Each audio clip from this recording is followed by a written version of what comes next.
In the heart of London's East End, nicknamed the Curry Mile, sits a street that plays host to one of the capital's most vibrant festivals of the year, Brick Lane. Taking place in September and attracting over 60,000 people, this one-day spectacular delivers a mix of history, culture, live music, fashion, food and film.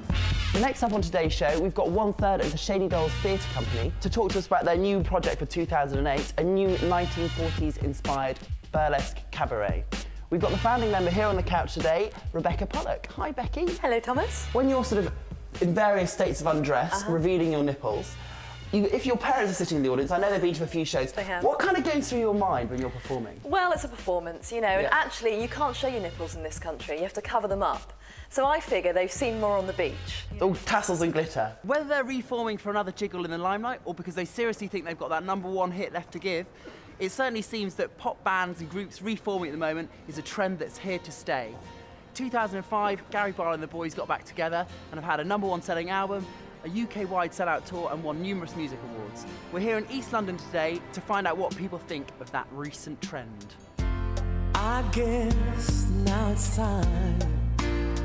Spice Girls take that. Do you think they're just cashing in, or do you think it's... Come on, caring shit. What a fucking waste of time. Really? Do you think the Spice Girls are quite a talented group of girls then? I heard all this beef about how Posh Spice is like, I don't know, taking over the show but doing less work, and how she's really famous, so she gets all of the credit, but that's not really how it should be. I think you would though, if you were Posh Spice and there was 4 other girls there. I'd be like, suck it up, girls, suck it up.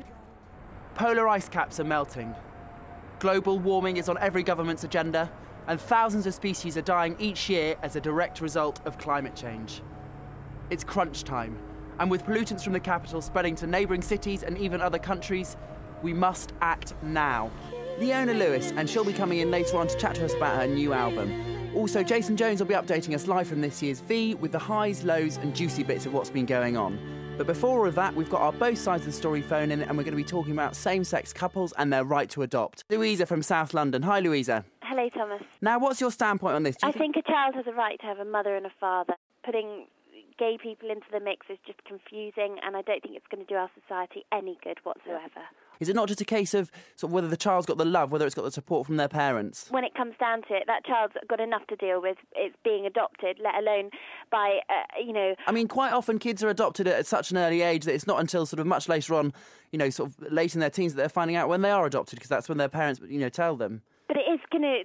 They're always going to have 2 fathers. I mean, it's just not right. It's not the Christian way of living, and it's just not right. OK, thanks, Louisa, and we're going to be moving on to line 2.